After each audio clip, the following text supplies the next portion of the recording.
FTP நேயர்களுக்கு வணக்கம். இன்று நம்மோடு சிறப்பு நேர்காணலுக்காக இணைந்திருக்கிறார் மூத்த அரசியல் விமர்சகர் ரவீந்திரன் துரைசாமி அவர்கள். சார் வணக்கம். வணக்கம் தம்பி. சார், அதிமுக பாஜக கூட்டணி ஏப்ரலில் உறுதி செய்யப்பட்டு தொகுதி பங்கீடுக்கான முதல் கட்ட பேச்சுவார்த்தையை நடத்தி முடிச்சுட்டாங்க. ஆனா இப்பொழுதும் நீங்க அண்ணாமலையே முதலமைச்சர் வேட்பாளரா நிறுத்துறதுக்கான வாய்ப்புகள் இருக்குன்னு சொல்றீங்க. எந்த அடிப்படையில சார் சொல்றீங்க? எங்க தொகுதி பங்கீடுல பலத்துக்குரிய சீட்டு வேணும்னு அண்ணாமலை மட்டும்தாங்க மோடிக்காக நிற்கிறாரு. ஆர்டி டீமும் அண்ணாமலை மட்டும்தாங்க மோடிக்காக நிற்கிறாரு. அலையன்ஸ் உடஞ்சிடக்கூடாது, தாங்கள் எம்எல்ஏ ஆகணும்னு தான் மற்ற தலைவர்கள்லாம் நிற்கிறாங்க. வேற சொல்றதுக்கு எனக்கு ஒன்றும் சங்கோஜம் இல்லை.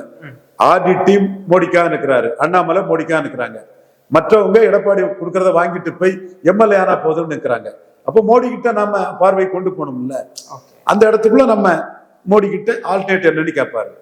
அப்ப நம்ம என்ன சொல்றோம்னா 2.7 விழுக்காடு ஓட்டு தான் 2021 இருந்தது. அதனால 24 சேர்க்காம கலத்தி விட்டுட்டார். அண்ணாமலை 12 சீட்டு கேட்கும் போது அவர் 6 சீட்டு தான் தருவன்னு சொல்லி கலத்தி விட்டுட்டாரு. இப்போ 11.4 விழுக்காடு வாக்கு இருக்குது. சீமானை கீழே விளவங்கோட்டில் போயிருக்கிறாரு, சீமானை கீழே கன்னியாகுமரியில போயிருக்காரு, சீமானை கீழே புதுச்சேரியில போயிருக்கிறாரு. தென் தமிழகத்துல சீமானோட 30,000 ஓட்டு குறைவா எடுத்திருக்கிறார். அவர் 7, சீமான் 10 கேண்டிடேட்ஸ். அப்போ சீமானுக்கும் பிஎம் கேண்டிடேட் இல்லை. ஆனா பார்லிமெண்ட் வேற, அசம்பிளி வேறன்னு நம்மளை ஏமாத்துவாங்க. 24 கலத்தி விட்டவர் 29 கலத்தி விட பார்ப்பாரு. ஏன் 19 கூட்டணி வேண்டான்னு தானே தமிழிசை அம்மையாட்ட சொன்னாரு. அப்ப நீங்க 3%, 4% ஓட்டுக்குள்ள சீட்டை வாங்கிக்கிட்டு பாஜக சீட்டு ஜெயிக்காது, அதுல எனக்கு நம்பிக்கை இல்லை. வாங்கிக்கிட்டு ஓட் டிரான்ஸ்ஃபரிங் சீட் கன்வெர்ட்டிங் இல்லாத இவர்கிட்ட வாங்கிக்கிட்டு பொருந்தா கூட்டணி அப்படி மோசம் போனா 29 மோடியை கலத்தி விட்டுறாரு. எப்படி சசிகலா அம்மையார வீழ்த்தணும்? சசிகலா அம்மையார் தரப்பு ராகுல் காந்தியை வச்சு மோடி கிட்ட பவர் பாலிடிக்ஸ் பண்ணாங்க. அப்போ இவங்க 69 இருந்தே சஞ்சீவ் ரெட்டி காமராஜை தோத்து கிரி ஜெயித்ததுல இருந்தே ஒரு பிராமண சமுதாயத்துக்கு ஆதரவான நிலையும், ஒரு கருணாநிதியோட நிலைப்பாட்டுல சஞ்சீவ் ரெட்டி தோத்ததுக்கு மகிழ்ச்சியும், காமராஜ் கேண்டிடேட்டு தோல்விக்கு மகிழ்ச்சியும், இந்திரா காந்தி கேண்டிடேட்டுக்கு வெற்றியும் கொண்டாடி உணர்வுபூர்வமா நின்றவங்க, சந்தேகம் இல்லாது. அப்போ 2 பிரதமர்களை முள்ளிவாய்க்கால் முற்றத்துல கமாண்ட் பண்ண காமராஜ் படத்தை வைக்கல. சாஸ்திரி, இந்திரா காந்தின்னு 2 upper caste Brahmins, upper caste prime ministers. அவர் ஹேஸ் தான், இவங்க பிராமின். இவங்கெல்லாம் நான் மரப்பாச்சி பொம்மைன்னு தான் சொல்லிட்டு இருந்தாங்க. சாஸ்திரி பிரைம் மினிஸ்டர் காமராஜரை நேரில் பார்த்தார். வரலாற்றை பார்த்தா எல்லாமே தெரியும். அப்போ அந்த உயரத்துல இருந்த ஒரு தமிழன் படத்தை முள்ளிவாய்க்கால் முற்றத்துல வைக்கல. இந்திரா காந்தி அபிமானிகள், இந்திரா காந்தி பாசம், தப்பு இல்லை, அது அவங்க உணர்வு. அப்ப நம்ம மோடி கிட்ட அதை சொல்றோம். இப்படிப்பட்ட உணர்வு கொண்டவங்க காங்கிரஸ் ஆட்கள். நீங்க நான் ஜவடேகர்ட்ட பேசும்போதும் சரி, சுரேஷ் பிரபுட்ட பேசும்போதும் சரி, அருண் ஜேட்லில பேசும்போதும் சரி, both DMK and ADMK are very fond of Congress option. If Natarajan's wife Sasigala is allowed to become CM, Congress will have both DMK and ADMK option. Virtually BJP will be left in lurch. நமக்கு ஒண்ணுமில்ல, தெருவில் தான் கிடக்கணும். ஒண்ணுமில்ல, மக்களவை தேர்தல் தெருவில் தான் கிடக்கணும். நடராஜன் காங்கிரஸ் ஆளு, இந்திரா காந்தி குடும்ப ஆளு, காமராஜ் இதுக்கு எதிரானவங்க. அதே இந்த ஜீவ சகாப்த சொல்றாரு இல்லையா, ஒரு முக்குலத்தோர் சமூக தம்பி திராவிட இயக்கத்துல இருக்காருல்ல, அவர் சொல்றாரு இல்லையா, அந்த ஆன்டி காங்கிரஸ் மைண்ட் செட் சொல்றாரு இல்லையா, அந்த ஆன்டி காங்கிரஸ் மைண்ட் செட் உள்ளவர் தான் நடராஜன். கலைஞருக்கு ஆளு, இந்திரா காந்தி ஜெயலலிதா அம்மையாட்ட இருந்தாப்புல. அப்போ அவரு ப்ரோ இந்திரா காந்தி குடும்பத்துக்குள்ள தான் இருப்பாரு. நமக்கு கூட்டணி வாய்ப்பு கிடைக்காது. அவரு கன்ஷிராமையும் முலாயம் சிங் யாதையும் சேர்த்து வச்சு பாஜகவுக்கே தண்ணி காட்டினவர். இன்னைக்கும் அவரு உயிரோடு இருந்திருப்பாங்கன்னா சசிகலா தான் சிஎம் ஆயிருப்பாங்கன்னா அவங்க தான் சிஎம் இருப்பாங்க. 200 சீட்டு வர விட்டுருக்க மாட்டாங்க பிஜேபிக்கு, 240 வர விட்டுருக்க மாட்டாங்க, 200 தள்ளி இருப்பாங்க. அந்த அளவு கெப்பாசிட்டி, துணிச்சல், அறிவு, ஆற்றல்லாம் உள்ளவங்க. சோ அவங்க இந்திரா காந்திக்கு ஆள், அதுதான் மேட்ரு. அப்போ நமக்கு அவங்களால லாபம் இல்லை. அதே மாதிரி இன்னைக்கு நடராஜனுக்கு சிஷியனா இருந்த எடப்பாடி பழனிசாமியும் இந்திரா காந்தி சென்றிக்காட்டு 71 காங்கிரஸ் ஜெயித்து, 77 காங்கிரஸ் ஜெயித்து, 80 காங்கிரஸ் ஜெயித்து, 84 காங்கிரஸ் ஜெயித்து, 89 காங்கிரஸ் ஜெயித்து, 91 காங்கிரஸ் ஜெயித்து பார்லிமெண்ட். 2004 சோனியா காந்தி ஜெயித்தாங்க. அதனாலதான் கலைஞர் 2006 வந்தாரு. 2019 ராகுல் ஜெயித்தாரு. அதனாலதான் ஸ்டாலின் 2021 வந்தாரு. அப்போ காங்கிரஸ் கூட நம்ம ஜெயித்தாதான் அசம்பிளியில வர முடியுங்கிற எண்ணம் கொண்டவர். அப்ப இன்னைக்கு ஒரு 10 விழுக்காடு பலத்துக்குள்ள சீட்டு வாங்கி அந்த பலத்தை நிரூபிக்கலன்னா 29 அவர் கண்டிப்பா ராகுல் காந்திக்கு ஆஃபர் கொடுப்பாரு, மோடியை தெருவில் விடுவார். அப்ப மோடி ஏமாந்து இருக்கிறதுக்கா அண்ணாமலையும் ஆர்டியும் பொலிட்டிக்ஸ் பண்ண முடியும்? 2021 இந்த மாதிரி மோடிக்காக நம்ம நின்னதானே ஜெயித்தோம். நீங்க ஆண்டி ஸ்டாலினா நின்ன சுப்பிரமணிய சாமினாலும் சரி, சாக்கடை ஜலம்னால வீடு தீப்பெட்டி எரியும் போது அதை கொண்டு அணைக்கணும்னு சொன்ன மதிப்புக்குரிய சத்திரன் குருமூர்த்தினாலும் சரி, தோத்தாங்களா இல்லையா? தோத்தாங்களா இல்லையா? நம்ம ஜெயித்த இடத்த எந்த இடத்திலும் உண்மையாட்டும் நேர்மையாட்டும் கிளைம் பண்ணுவோம். அதை பாராட்டின ராஜகோபாலன்ஜியும் பாராட்டுவோம், சவுக்கு சங்கர் தம்பியும் பாராட்டுவோம்.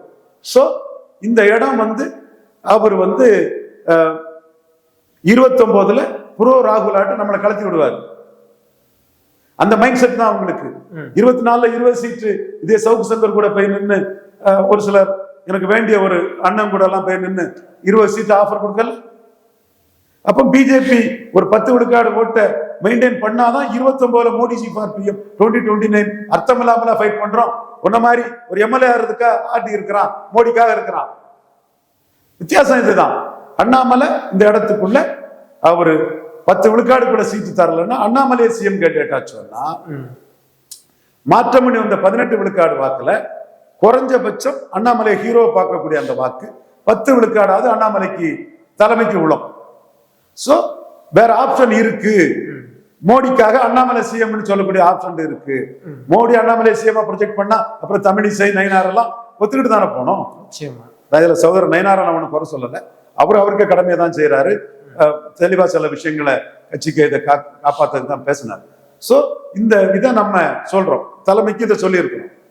சோ அண்ணாமலை சிஎம் கேண்டேட்டா வந்துட்டாருன்னு இல்லை, நீங்க அதை தடுக்கணும்னா அண்ணாமலை தூக்கி போட்டுட்டு தானே வந்தீங்க. அண்ணாமலை ஒரு அணி அமைச்சு உங்களை 3ஆவது தள்ளிடுவாருன்னு தானே பயந்து வந்தீங்க. சீமான் அண்ணன் உறுதியான நிலைப்பாட்டுல போறாரு, இன்னும் சீமான பாராட்டுனதுன்னு தானே உங்களுக்கு அச்சப்பட்டீங்க. சீமான் அண்ணன் காசு கொடுக்காம ஓட்டு வாங்குறாருன்னு சீமான பாராட்டினது தானே 18-8 நிதிஷ்குமார் மாதிரி ப்ரொஜெக்ட் பண்ணா நம்ம காலி ஆயிடும்னு வந்தீங்க.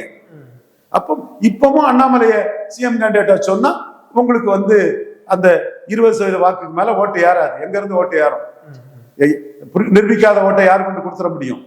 சோ அந்த செக் அடிக்கிறதுக்கு தான் நம்ம அண்ணாமலை சிஎம் கேண்டேட்டுங்கிறத மோடிட்ட சொல்லிட்டோம். அவங்களும் அதை உணர்றாங்க. இப்போ சீட் ஷேரிங்ல பலத்துக்குரிய சீட்டு வாங்கணும், இல்லைன்னா அண்ணாமலை சிஎம் கேண்டேட்டா சொல்லி களத்துக்குள்ள போகணுங்கிறதா ஒரு நோக்கம். எடப்பாடிக்கு the battle is fought in the mind of Edappadi Palaniswami. the battle is fought in the mind of Edappadi Palaniswami. எங்களோட வெயிட்டேஜ் என்ன, நாங்க என்ன பண்ணுவோம், அவர் என்ன பண்ணுவாருங்கிறத நம்ம பார்ப்போம். அதெல்லாம் ஒண்ணும் மறுக்க வரல. அவர் பெரிய தலைவர், பெரிய ராஜதந்திரி, take it or leave it offer தான் கொடுப்பாரு, எந்த பேரத்திலையும் விழாதவர். பட் நமக்கு எதனால அவரு உள்ள 24ல வந்தாருன்னா நம்ம சீமான பிஎம்ஓவையும் அண்ணாமலையும் பயன்படுத்தி சிஎம் கேண்டேட்டா சொல்லிடுவோம்னு அவர் அச்சப்பட்டார். நடக்குமா நடக்காதாங்க வேற. இன்னைக்கு சீமான் 234 தான் போறாங்கிறாரு. திருப்பரங்குன்றம் இதுல பிஜேபிக்கு எதிராக தான் இருக்கிறாரு, இண்டோ பாக் இதுல பிஜேபிக்கு எதிராக தான் இருக்கிறாரு, பக்போர்ட்ல பிஜேபிக்கு எதிராக இருக்கிறாரு. அதை நான் மறுத்துட்டு பேச வரல. ஒரு வேளையில நம்ம சீமான அந்த இடத்துல ப்ரொஜெக்ட் பண்ணிடுவோம், சசிகலா விஷயத்துல ஜெயித்தது மாதிரி ஜெயித்திருவாங்க அச்சத்துல தானே நீங்க வந்தீங்க. அப்போ அந்த சீட்டை கொடுங்க, அல்லது அண்ணாமலை சிஎம் சொல்லிட்டு போறோம் இன்னைக்குள்ள காலகட்டத்தில்ங்கிறதா என்னோட கருத்தாட்டு. அண்ணாமலை சிஎம் கேண்டேட்டா முன்னிறுத்துறதே மோடிக்காக முன்னிறுத்துறோம், அண்ணாமலைக்காக இல்ல. அண்ணாமலைங்கிற ஆயுதத்தை வச்சுதான் எடப்பாடி எதிர்கொள்ள முடியும். வெளிப்படையாக சொல்லக்கூடியவங்கன்னா பார்ப்போம் என்ன சீட்டு தாராரு, சுதாகர் ரெட்டி எப்படி பார்கெயின் பண்றாரு என்னன்னு பார்ப்போம். சுதாகர் ரெட்டி எல்லாம் தெளிவா சொல்லிட்டாரு. பவன் கல்யாண் நிரூபிச்சாரு, ஓட்டை டிரான்ஸ்பர் பண்ணாரு. அல்ல அர்ஜுன் விஜயோட எல்லாம் பெரிய ஸ்டாரு, நிரூபிக்கெல்லாம் ஓட்டை டிரான்ஸ்பர் பண்ண முடியல. அப்ப நிரூபிச்சாதான் ஓட்டை டிரான்ஸ்பர் பண்ண முடியுங்கிறதுல அல்லு அர்ஜுன் கதையை வச்சு சுதாகர் ரெட்டி தெளிவா இருக்கிறாரு. அவருக்கு மோடியோட ஒரு லாயலிஸ்ட், மோடிக்கு விசுவாசமானால் சுதாகர் ரெட்டி தயாரா இருக்காரு. நாம ஒரு எம்எல்ஏ போகக்கூடிய கோஷ்டிகள் இதுல கரெக்டா இருக்க மாட்டாங்க. எனக்கு தெரியும், இவங்களெல்லாம் எதிர்த்துதான் நான் ஃபைட்டை பண்றேன். ஏன்னா கடவுள் அருளால மோடிக்காக நம்ம ஃபைட் பண்ணி 21ல ஜெயித்ததுனால 26லயும் ஜெயித்தலாம் நம்புறேன். இன்னொரு விஷயம் என்னன்னா 21ல நமக்கு எதிராக தான் நின்னார் சத்யன் குருமூர்த்தி. இப்ப நம்ம கருத்தை சத்யன் குருமூர்த்தியும் நம்மளும் ஒரே பாதையில தான் அவரும் நம்மளும் இருக்கிறோம். ஓகே, எடப்பாடி அண்டர்ஸ்டிமேட் பண்ணல.